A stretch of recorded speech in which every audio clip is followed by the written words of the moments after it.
Hello दोस्तों, स्वागत है आप सबका IQ स्मार्ट पे। एक बार एक आदमी अपने ब्रांड न्यू कार की सफाई कर रहा होता है। सफाई करने के दौरान उसे अपने कार के पीछे से कुछ आवाज़ें आती है। फिर जब वो कार के पीछे जाकर देखता है तो उसका छोटा सा नटखट बेटा पत्थर से कार में कुछ स्क्रैचेस कर रहा होता है। अब ये देखकर उस पिता को बहुत ज़्यादा क्रोध आता है, गुस्सा आता है और वो पिता क्रोध में आकर अपने बेटे के सर पे जोर से मारता है। उसके बेटे का सर कार से टकराता है और वो नीचे गिर जाता है। उसके बेटे के सर से खून निकल रहा होता है और उसका बेटा उसी समय बेहोश हो जाता है। ये देखकर बाप बहुत डर जाता है और पिता अपने बेटे को हॉस्पिटल ले जाता है। उसका बेटा हॉस्पिटल में एडमिट हो जाता है और यहाँ पे उसके फादर को बहुत ज़्यादा गुस्सा आ रहा होता है कि उसने अपने क्रोध पे उस समय काबू क्यों नहीं किया। फिर वो अपने कार के पास जाता है और अपने कार में जोर से लात मारता है और अपने कार में जोर से लात मारने के बाद जब वो कार के पीछे जाके देखता है तो वहाँ लिखा हुआ रहता है, पिताजी मैं आपसे बहुत प्रेम करता हूँ। अब ये चीज़ देखकर पिताजी को बहुत बुरा लगता है और इसी बीच पिता को उसके डॉक्टर का कॉल आता है और वो कहता है, सर आपके बेटे के ब्रेन में बहुत ही गहरी चोट आई है, इसलिए वो कोमा में चले गया है। अब वो शायद ही कभी उठ के वापस से चल फिर पाएगा। अब ये चीज सुनकर पिता सदमे में आ जाते हैं और वो सुसाइड कर लेते हैं। उस पिता का किया हुआ गुस्सा उनके लिए और उनके बेटे के लिए जहर बन गया। अपने गुस्से पे काबू कैसे पाए, how to get control over your anger, इस सवाल का जवाब आपको अब शायद मिल ही गया होगा। और दोस्तों मैं आपको अपने गुस्से पे काबू पाने के लिए कुछ अमेजिंग टिप्स भी दूंगा, लेकिन उससे पहले मैं आपको दो बातें अवश्य कहूंगा। पहली बात मैं आपको ये कह दूं कि अपने गुस्से पे कंट्रोल करने का दो सबसे बड़ा तरीका है। पहला तरीका है कि जब भी आप गुस्से में आते हो तो कुछ गलत कदम मत उठाओ, अपने बॉडी को कायम रखो, शांत रहो। और दूसरी बात, कुछ बोलो मत, क्योंकि आप जब भी गुस्से में कुछ बोलते हो तो आप खराब बात ही बोलते हो और इसकी वजह से आपका सामने वाला बहुत बुरी तरीके से हर्ट हो जाता है, उसे बहुत दुख होता है आपकी बातों से। इसलिए जब भी आपको क्रोध आता है तो प्लीज़ क्रोध में शांत रहे, ना ही कुछ बोले और ना ही कुछ गलत कदम उठाए। देखिए दोस्तों, गुस्सा आना बिल्कुल नॉर्मल है, हम इंसान हैं और हम इंसान को तो गुस्सा आता ही है। लगभग सारे इंसान को गुस्सा आता है। ऐसा कौन इंसान है जिसे गुस्सा ना आए? क्रोध सबको आता है, लेकिन इस क्रोध को आप यूज कैसे करोगे ये आपके ऊपर डिपेंड करता है। मैं आपको एक एग्जांपल से समझाता हूं कि आप अपने क्रोध को अपने लिए मोटिवेशन के तौर पे भी इस्तेमाल कर सकते हो। वो कैसे? मान लीजिए कि आपको किसी काम में बहुत ज़्यादा दिलचस्पी है, आप उस काम को पूरी लगन के साथ करते हो और मैं आपको आके कहता हूँ, ये तुम इस काम को क्यों कर रहे हो? क्या तुम्हें पता है कि तुम इस काम को नहीं कर सकते? तुम में तो बिल्कुल भी काबिलियत नहीं है, तुम में कैपेबिलिटी है ही नहीं कि तुम इस काम को अच्छे से कर पाओ। नहीं नहीं नहीं नहीं, तुम इस काम को नहीं कर सकते, तुम बिल्कुल फालतू इंसान हो। अगर मैं आपको ऐसा के कहूँ आपके फेवरेट काम के लिए, तब तो आपको भी बहुत ज़्यादा गुस्सा आएगा। तो आप क्या करोगे? या तो मुझे गाली दोगे या तो आके मुझे पीटोगे। और तीसरा चीज़ आप क्या कर सकते हो, आप मेरी इस बात को मोटिवेशन के तौर पे ले सकते हो और उस काम को जिसको आप बहुत ज़्यादा पसंद करते हो उसे आप और भी लगन के साथ करने लगते हो। उस काम में आप पूरा अपना 100% देते हो और उस काम में सक्सेस होने के बाद आप मुझसे आके कहते हो, देखो तुमने कहा था कि मैं इस काम को नहीं कर सकता और मैंने इस काम को कर दिया, मैं इस काम में अच्छा हूँ, मैंने इस काम को करके दिखाया, ये देखो मेरे रिजल्ट्स। तो मैंने जो आपको बात कही थी उससे आपको भी गुस्सा आया, लेकिन आपने उस गुस्से को अपने पॉजिटिव वे में यूज़ किया। आपने ना तो मुझे गाली दी और ना ही आपने मुझे पीटा। आपने क्या किया कि आपने ये प्रूव कर दिखाया कि हाँ आप काबिल हो, आपके अंदर पूरी कैपेबिलिटी है अपने उस फेवरेट काम को करने की। तो इस तरीके से आप अपने गुस्से को अपने लिए पॉजिटिव वे में यूज़ कर सकते हो। तो आपको अपने एंगर को इसी वे में यूज़ करना है। आपको किसी का कोई नुकसान नहीं करना है और ना ही किसी को गाली देनी है। बस अपने क्रोध को अपने मोटिवेशन की तरह यूज़ करो और कुछ करके दिखाओ। और दूसरी बात, मैं आपको एक और छोटी सी स्टोरी सुनाता हूँ। तो एक बहुत ही रईस आदमी था, उसके घर में वो रहता था, उसकी पत्नी रहती थी और उसके दो बच्चे थे, एक था लड़का और एक थी लड़की। लड़का बड़ा था और लड़की छोटी थी। उसके दो भाई थे और उसके 3 नौकर रहते थे। तो उसके घर में इतने लोग रहते थे, पर वो आदमी बहुत ही खड़ूस और झगड़ालू था। वो मतलब बात बात पे गुस्सा करता था, उसे तो सबसे प्रॉब्लम था। अब इसी बात से उसके घर में हमेशा झगड़े का ही माहौल रहता था। सब लोग आपस में झगड़ा करते थे, कोई भी काम कोई ठीक से नहीं करता था और वो आदमी झगड़ालू तो था ही, बहसखोर तो था ही, साथ में वो बहुत ही आलसी था। वो कुछ काम नहीं करता था और ना ही पैसे कमाता था। तो इस वजह से उसके घर में पैसे के लिए भी तंगी होने लगी, जिसकी वजह से और भी झगड़े होने लगे और बात और भी बिगड़ने लगी। अब इस बात का एहसास उस इंसान को था कि वो गुस्से में बहुत ज़्यादा कड़वे शब्द बोलता है, बहुत ज़्यादा कड़वे शब्द का इस्तेमाल करता है, जिसके वजह से सब लोग दुखी हो जाते हैं। लेकिन उस आदमी का ये कंप्लेन था कि उसे भी कोई पसंद नहीं करता, मतलब कि उस रईस आदमी को सबसे प्रॉब्लम था। फिर वो आदमी शांति पाने के लिए, मन की शांति के लिए वो एक संत के पास जाता है। संत के पास अपना माथा टेकता है, उन्हें प्रणाम करता है और हाथ जोड़ करके उनसे बोलता है, प्रभु, गुरुजी, प्लीज़ मुझे कोई उपाय बताइए। मैं अपने गुस्से पे काबू नहीं कर पाता हूँ। मेरी पत्नी मुझसे प्यार नहीं करती है, मेरे बच्चे मेरा सम्मान नहीं करते हैं, मेरे छोटे भाई मुझे इज्जत नहीं देते हैं, मेरे नौकर भी कोई भी काम ठीक से नहीं करते हैं, पूरे घर में हमेशा झगड़े का माहौल होता है, प्लीज़ मुझे कुछ उपाय बताइए। तो वो संत बोलते हैं, मुझे अपनी कुंडली दिखाओ। फिर वो संत उसकी कुंडली को देखते हैं और बोलते हैं, मैं कुछ नहीं कर सकता, तुम्हारे पास समय नहीं है। तो ये सुनने के बाद वो आदमी बोलता है, मेरे पास समय नहीं है, मैं कुछ समझा नहीं गुरुजी। तो वो संत बोलते हैं, 10 दिन के अंदर तुम मर जाओगे, 10 दिन के बाद तुम्हारी इस जिंदगी का आखिरी दिन होगा। अब ये चीज़ सुन के वो आदमी पूरा डर जाता है, गुरुजी आप ये क्या बोल रहे हो, कुछ तो उपाय होगा जिससे कि इस चीज़ का समाधान निकले। तो गुरुजी बोलते हैं, देखो पुत्र, इस दुनिया में जिस व्यक्ति की भी जन्म होती है उसकी मृत्यु भी अवश्य होती है। यही पूरे संसार का, प्रकृति का नियम है, तुम इसमें कुछ नहीं कर सकते। मृत्यु किसी की भी किसी भी घड़ी आ सकती है और 10 दिन बाद तुम्हारी मृत्यु होने वाली है। तो मैं तुम्हें कुछ भी समाधान या उपाय नहीं बता सकता, अब तुम जा सकते हो। तो वो आदमी गुरुजी को प्रणाम करता है और वापस अपने घर चले जाता है। और 9 दिन के बाद वो आदमी फिर से उसी गुरुजी के पास आता है और उन्हें दक्षिणा देता है, उन्हें प्रणाम करता है और बोलता है, गुरुजी ये लीजिए दक्षिणा, मैं उस दिन आया था तो आपको दक्षिणा नहीं दिया था, आप कृपया इस दक्षिणे को स्वीकार कीजिए। तब गुरुजी बोलते हैं, तुम मुझे दक्षिणा क्यों दे रहे हो, मैंने तो तुम्हें कुछ उपाय बताया भी नहीं। तब वो आदमी बोलता है, मेरे पास बस कल एक आखिरी दिन बचा है इस जीवन के लिए, इसलिए मैं इस 10 दिनों में खुल के जीना चाहता हूँ, खुल के दान करना चाहता हूँ। और ये 9 दिनों में मैंने ये पाया कि मेरी पत्नी तो मुझसे बहुत ज़्यादा प्रेम करती है, मेरे बच्चे भी मुझे बहुत ज़्यादा सम्मान देते हैं, मेरे छोटे भाई मुझे अपना भाई नहीं बल्कि अपना पिता समझते हैं और वे मुझे बहुत ही इज्जत और प्यार देते हैं। मेरे नौकर अपने काम पूरी प्रतिष्ठा और ईमानदारी से करते हैं। घर में सब कुछ अच्छा हो गया है, घर का माहौल बहुत ज़्यादा शांत है, सब कुछ अच्छे से हो रहा है और मैं काफ़ी मेहनत कर रहा हूँ पैसे कमाने के लिए। अब हमारे घर में किसी भी चीज़ की कोई कमी नहीं है, सब लोग सुखी और समृद्ध है। अब ये बात सुनकर वो संत बोलते हैं, देखो पुत्र, तुम्हें चिंता करने की कोई आवश्यकता नहीं है, तुम्हारा कल आखिरी दिन नहीं है, तुम्हारी उम्र तो बहुत लंबी है, अभी तुम बहुत सालों तक जियोगे। मैंने तो बस ऐसा इसलिए कहा था क्योंकि तुम्हें इस बात का एहसास हो कि तुम जो सबकी कंप्लेन कर रहे हो, तुम जो सबकी शिकायत कर रहे हो, तुम्हें जो क्रोध आ रहा है, तुम उस पर नियंत्रण कैसे पाओगे।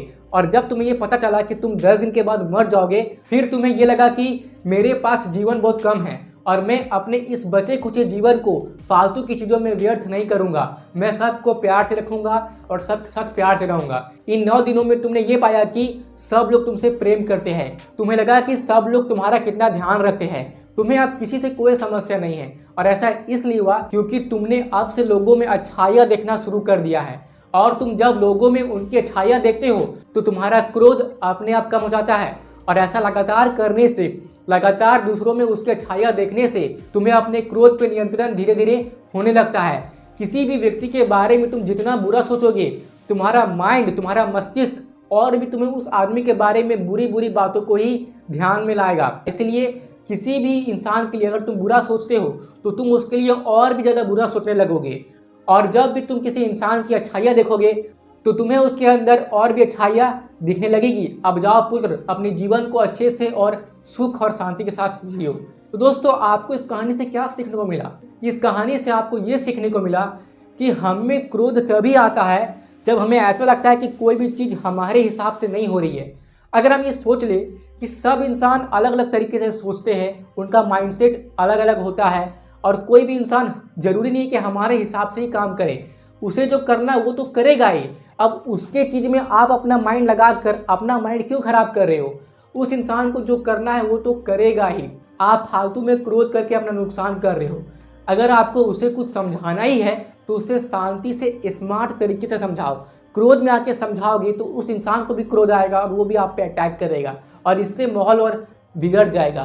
क्रोध में आकर जब भी आप कुछ एब्यूसिव वर्ड्स, कुछ गाली गलौज करते हो तो इससे सबका नुकसान ही होता है, इससे कोई फायदा नहीं होता है। 100 बात की एक बात कहूँ तो बहस करने का कोई फायदा नहीं होता है। इसलिए अपने गुस्से पे काबू रखें और अपने गुस्से को अपने मोटिवेशन के लिए यूज़ करें। और एक बात, अपने गुस्से में कोई भी एब्यूजिव वर्ड्स और कोई भी गलत कदम उठाने से हमेशा बचें। अब आइए मैं आपको कुछ ज़रूरी टिप्स देता हूं जिसके हेल्प से आपको अपने क्रोध में नियंत्रण पाने में हेल्प मिलेगी। आइए मैं आपको टिप्स बताता हूं। तो आइए अपने क्रोध को नियंत्रण में करने के लिए मैं आपको ज़रूरी 6 टिप्स बताता हूं जिसे अगर आप अपने लाइफ में प्रैक्टिकली अप्लाई करते हो तो आपको इसका फायदा जरूर मिलेगा।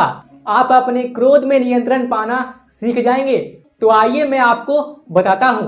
पहली टिप है try to understand others point of view. दूसरे के नज़रिए से भी देखने की कोशिश करें। हम क्या करते हैं कि हम केवल हर चीज़ को अपने ही नज़रिए से देखने की कोशिश करते हैं। सामने वाला क्या फील कर रहा है, उसकी मानसिकता कैसी है, हम कभी इस चीज़ के बारे में ज़्यादा जानने की कोशिश नहीं करते हैं। हम उस चीज़ को हमेशा अपने हिसाब से देखते हैं। देखिए दोस्तों, एक बात तो सच है कि हर चीज़ ज़रूरी नहीं है कि आप ही के हिसाब से हो। आपको दूसरे का भी पॉइंट ऑफ व्यू को समझना पड़ेगा कि वो क्या चाहता है, वो क्या चाहती है, उसकी क्या इच्छा है, वो ऐसा क्यों कर रहा है, क्यों कर रही है। आपको इस बात को भी सोचना पड़ेगा।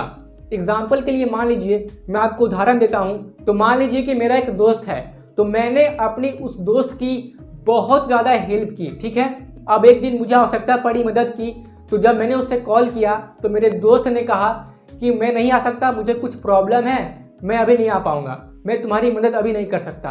तो इस बात पे मैं गुस्सा हो सकता हूँ, लेकिन मैं अपने क्रोध को नियंत्रण में कर लेता हूँ। वो कैसे? मैं इसके लिए 2 चीज़ सोचता हूँ। पहली चीज़, अगर वो कह रहा है कि उसे कुछ प्रॉब्लम है तभी वो नहीं आ पाएगा, तो ज़रूर उसे कुछ प्रॉब्लम होगा। और जब वो अपने ही प्रॉब्लम को सॉल्व करने में लगा हुआ है तो वो मेरी हेल्प क्या करेगा। और मैं दूसरी चीज़ सोचता हूँ कि क्या उसने झूठ बोला, तो उसने झूठ क्यों बोला, तो मैं उसके पॉइंट ऑफ व्यू से सोचता हूँ। अगर उसने झूठ बोला तो उसकी फितरत ही ऐसी है कि वो दूसरों से मदद तो लेता है, लेकिन जब उनकी मदद करने की बारी आती है तो वो पीछे हट जाता है। उस इंसान की फितरत ही ऐसी है। और जब आपको किसी इंसान के फितरत के बारे में पता चल जाता है तो आप उन पर भरोसा करना छोड़ देते हैं और ऑटोमेटिक आपका क्रोध नियंत्रण में आ जाता है। तो इस वजह से भी आप अपने क्रोध को नियंत्रण में कर सकते हैं कि आप दूसरे के पॉइंट ऑफ व्यू को भी समझने की कोशिश करें कि वो इंसान कैसा है, क्या वो सच में प्रॉब्लम में है या वो बहाना कर रहा है। तो फालतू में ये सब चीज़ सोच के कि वो ऐसा क्यों कर रहा है, इस बात पर उतना गुस्सा मत होइए, इससे आप ही के बॉडी को नुकसान होगा, ठीक है। फिर जो अगली टिप है, थिंक बिफोर यू स्पीक। बोलने से पहले सोचिए। क्या होता है कि क्रोध में हम अक्सर गलत चीज़ें ही बोलते हैं, तो प्लीज़ बोलने से पहले सोचिए कि क्या अगर मैं इसे बोलता हूँ तो क्या सामने वाले को दुखी लगेगा, उसे हर्ट होगा, क्या उसका दिल टूट जाएगा। तो इस बात को ध्यान में रखें। आप अपने मुंह से सांप और मेढक उगल रहे हैं कि सोना मोती उगल रहे हैं, इस बात को ध्यान में रखिएगा, ठीक है। फिर जो टिप है वो है एक्सरसाइज कीजिए, योगा कीजिए। दोस्तों, आप ये पाएंगे कि एक्सरसाइज या योगा करने से हमें गुस्सा कम आता है, हम अपने गुस्से पे काबू पाने लगते हैं। तो एक्सरसाइज और योगा करने की आदत जरूर डालें। अब आइए नेक्स्ट टिप देखते हैं। नेक्स्ट टिप है डू मेडिटेशन।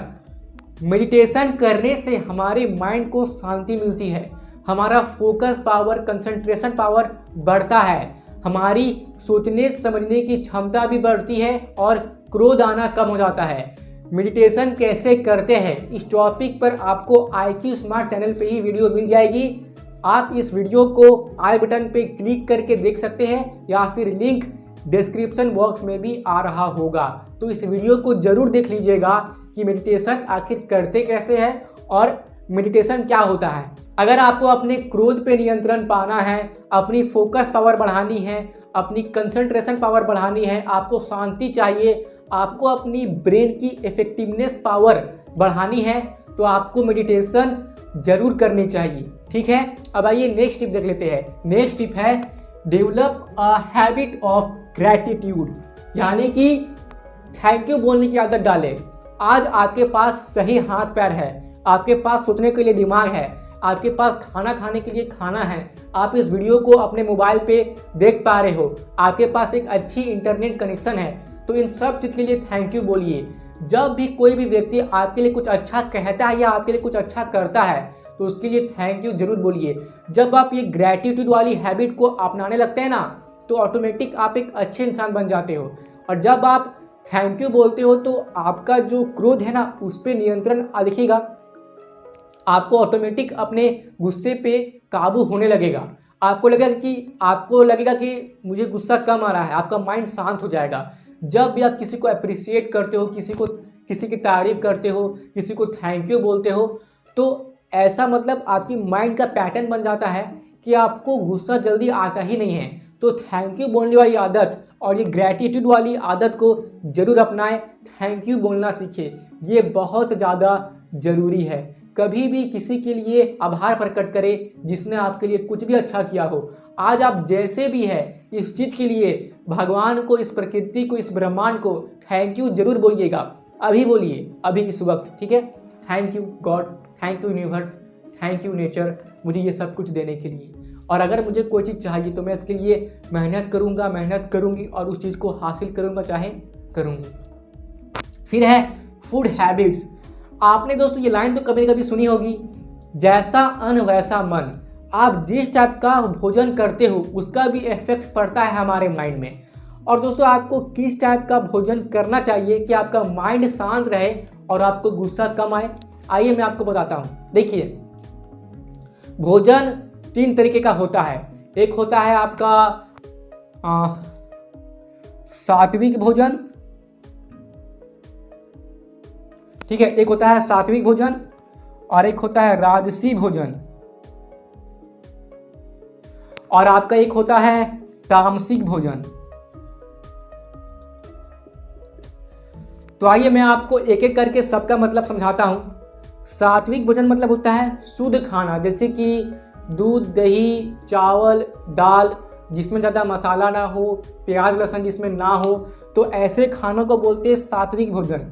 और दोस्तों अगर आपको अपने क्रोध में नियंत्रण पाना है तो आपको सात्विक भोजन ही करना चाहिए, क्योंकि अगर आप शुद्ध खाना खाओगे तो मन भी शुद्ध होगा, जैसा अन्न वैसा मन। और राजसी भोजन हो गया, जैसे कि जितने सारे भी आप जंक फूड खाते हो वो राजसी भोजन में आता है। इसमें कैसे फूड आते हैं, मसालेदार खाना, प्याज लहसुन, ये सब राजसी भोजन में आते हैं। और राजसी भोजन करने से क्या होता है कि मन में बेचैनी बढ़ती है, क्रोध आता है। इससे मतलब अब समझ जाओ, ऐसे खाने से हमें क्रोध आने की संभावना बढ़ जाती है। फिर होता है तामसिक भोजन। दोस्तों ऐसे भोजन को आपको अवॉइड करनी चाहिए। हाँ, ये बात भी सच है कि आपको किस टाइप की खाना खाना है, आपका फूड हैबिट क्या है, ये चूज करने के लिए आपके पास पूरी अपनी आज़ादी है। और आपकी जैसी भी फूड हैबिट है मैं उसका सम्मान करता हूँ। यहाँ पर मैं आपको बस इंफॉर्मेशन देने के लिए ये सब बता रहा हूँ। तामसिक भोजन में आपके आते हैं नॉनवेज। जितने भी नॉनवेज और बहुत ज़्यादा स्पाइसी फूड होते हैं ना वो तामसिक में आते हैं। और तामसिक भोजन करने से रोग का भी जन्म होता है, उम्र भी कम होती है और क्रोध भी बहुत ज़्यादा आता है। और अगर आप सात्विक भोजन करते हो जिसमें मसाले कम हो, प्याज लहसुन ना हो, मांस मछली ना हो, सात्विक भोजन एकदम शुद्ध, दूध दही खीर रोटी, आपका साग सब्जी, जितने भी सब्जियां हैं, चावल दाल, ये सब सात्विक भोजन में आता है। सात्विक भोजन करने से हमारी उम्र भी बढ़ती है, हम अधिक वर्षों तक जवान भी दिखते हैं और हमारा मन भी शांत रहता है। तो अगर आपको शांत मन चाहिए तो आप सात्विक भोजन कर सकते हो। राजसी और तामसिक भोजन करने से दोस्तों सच में ये जो क्रोध वाली आदत है ना ये थोड़ा बढ़ती है। और आप बोलोगे तो डॉक्टर तो बोलते हैं कि तामसिक भोजन करो, नॉनवेज में प्रोटीन्स होते हैं, इसमें काफ़ी सारे विटामिन्स मिनरल्स है, इससे हमारे बॉडी को बहुत ज़्यादा फायदा होता है। तो फ्रेंड्स मैं यहाँ पे आपको बहुत ही ज़रूरी बात बताना चाहूँगा, क्रोध करने से आपके फिजिकल लेवल पर क्या क्या प्रभाव पड़ता है मैंने इस वीडियो में इसके बारे में डिस्कस नहीं किया है। मैंने इस वीडियो में ये डिस्कस किया है कि गुस्सा करने से आपके लाइफ में, आपके जीवन में इसका क्या इफेक्ट पड़ता है, आपकी मानसिकता पर, आपके मेंटल लेवल पर इसका क्या प्रभाव पड़ता है। मैंने इसके बारे में इस वीडियो में ज़्यादा बात किया है। तो डॉक्टर तो बोलते हैं कि तामसिक भोजन यानी कि नॉनवेज खाने में प्रोटीन है, लेकिन फ्रेंड्स इस बात को जरा आप ध्यान में रखिए कि नॉनवेज खाने से भले ही हमें प्रोटीन मिलता है और हमारे बॉडी में बहुत सारे बेनिफिट भी होते हैं, लेकिन मानसिक लेवल पे क्या बेनिफिट होता है, मेंटल लेवल पे क्या बेनिफिट होता है, इसके बारे में डॉक्टर्स उतना नहीं बताते हैं। हमारे अंदर बेचैनी बढ़ती है, ठीक है, तो हमें फिजिकल लेवल पे बिल्कुल फ़ायदा होता है। तामसिक भोजन करने से हमारे फिजिकल लेवल पे बिल्कुल फ़ायदा होता है, ये बात मैं भी बोल रहा हूँ, लेकिन हमारे लाइफ में इसका क्या इफेक्ट होता है और हमारे मेंटल लेवल पर इसका क्या प्रभाव पड़ता है, इसके बारे में ज़्यादा बातें नहीं होती। तो मैं आपको बस यही कहना चाह रहा हूँ कि अगर आप सात्विक भोजन करते हो तो सात्विक भोजन में शुद्धता है, प्योरनेस है, और ऐसा भोजन करने से आपका माइंड हमेशा शांत रहेगा, शुद्ध रहेगा।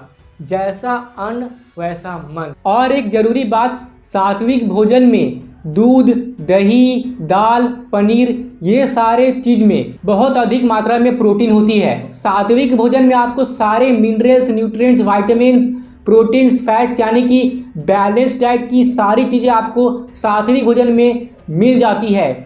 तो मैंने आपको यहाँ पे सारी टिप्स बता दी है जो आपको हेल्प करेगी अपने क्रोध को नियंत्रण करने में। अगर आपको कुछ भी डाउट है, कुछ भी पूछना है, तो आप मुझे कमेंट बॉक्स में पूछ सकते हो, वहाँ मैं आपको रिप्लाई देने की कोशिश ज़रूर करूँगा। और अगर यहाँ तक आप रुके हुए हैं तो सच में दोस्तों आप मेरे लिए बहुत ज़्यादा स्पेशल है, और आपके लिए रेगुलर बेसिस पर इंफॉर्मेशनल और वैल्यूबल कंटेंट लाना अब मेरे लिए बहुत ज़्यादा ज़रूरी हो गया है, और मैं लाऊंगा भी। और दोस्तों यहाँ तक रुकने के लिए आपका सच्चे मन से बहुत बहुत धन्यवाद।